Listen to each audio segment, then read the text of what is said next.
What's up guys? For today's gameplay I'm bringing out this custom HPA Blowback machine gun, which is not just extremely satisfying to shoot, but it also creates a terrifying shooting sound that can be heard across the entire field. Perfect for my role as a machine gunner to keep their heads down. The installation of this custom kit is complex and requires real craftsmanship, which is why I had it fitted into the NOVRITSCH SSR249 by a specialized HPA machinist in Canada, who is no lesser than the actual creator of this unique blowback system. With the Daytona kit retailing at 500 euros and the gun at 600 euros, plus a 500 euro thermal, this entire build with all its accessories is worth well over 2000 and probably the most expensive thing I ever ran in an airsoft game. I hope you calling about money. For the first half of the game I will rock this Blowback LMG, and later I will switch to the electric version of the SSR249 to have a direct comparison between the two systems.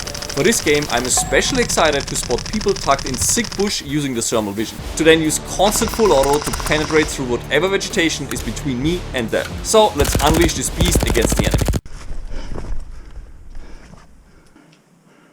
Enemy spotted.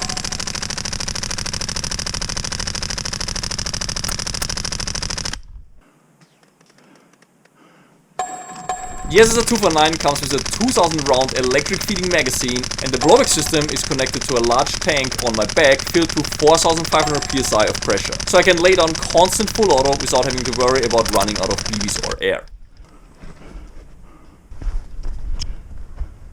A ghillie sniper just tucked behind cover in front of me. I'm not worried that he will peek anytime soon, as against an LMG with a sniper, well, that would just be silly. That's the suppression effect I was looking for, and it allows me to charge safely. Today it's just about freezing temperature, making it perfect for the use of thermal vision. Temperature differences between players and the environment are massive, making them glow yellow on the display.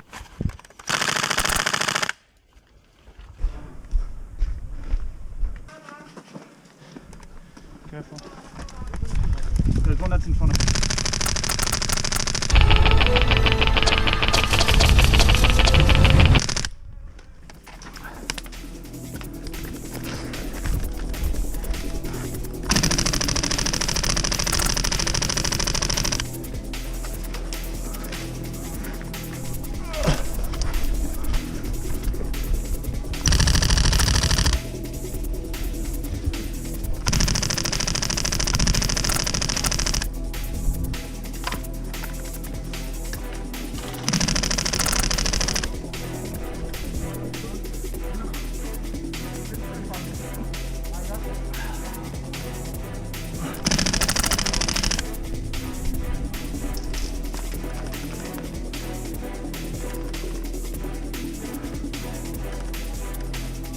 Remember what I said before about unlimited air? Well, I guess this thing is a lot more air hungry than I thought. Air.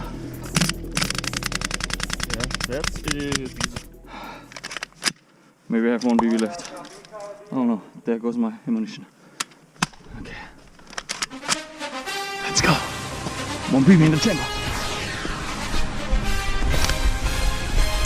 Ah, hit! Okay. That was a friendly fire event.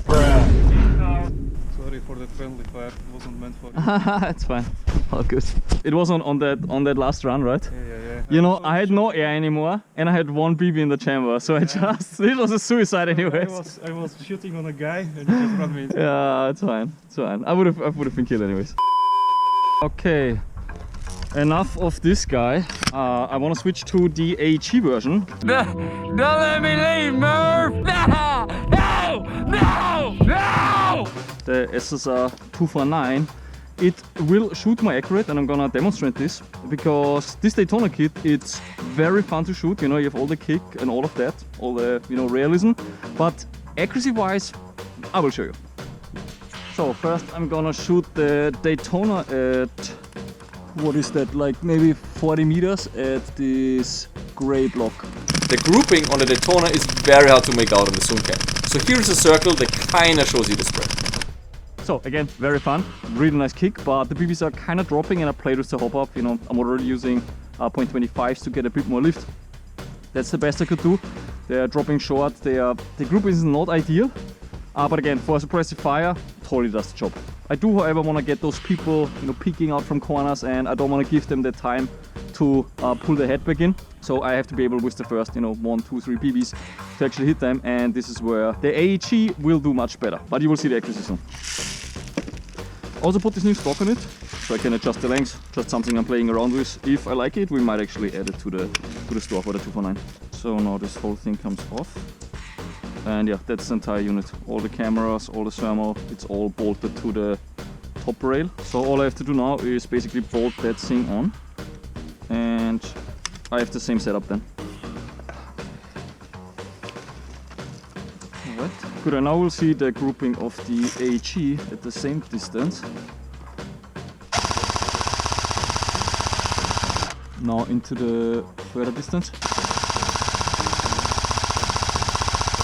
Pretty obvious the difference. Grouping is just much tighter, range is further. So yeah, less realism, but more functionality.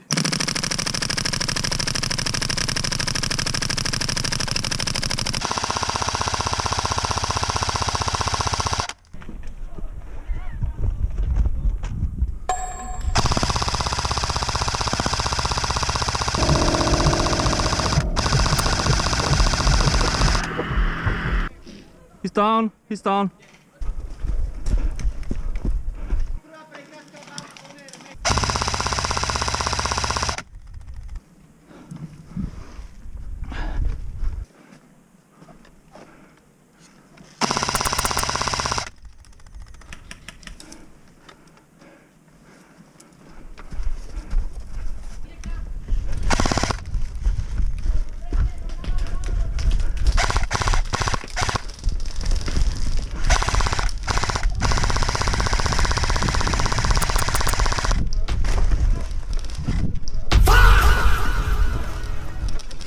I was a bit over enthusiastic on that push. That shoulder hurt for an entire week after that.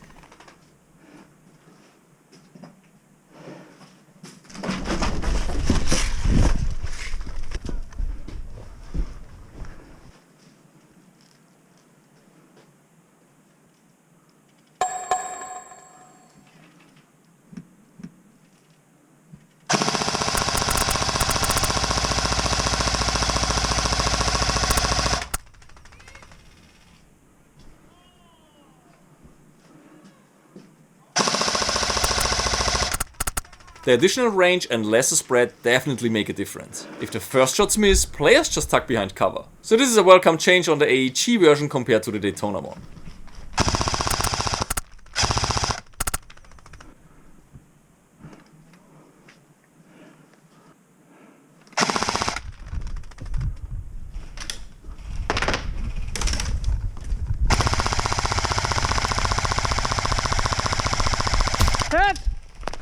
Oh my god, bro! On the Backstage channel, I'm sharing my experience, the good and the bad about the Daytona kit, so check out that video if you're curious. As for the gear I was using, including the thermal and the SSR 249, you can find those at NOVRITSCH.com. Hope you guys enjoyed the video, and I'll see you guys on the next one.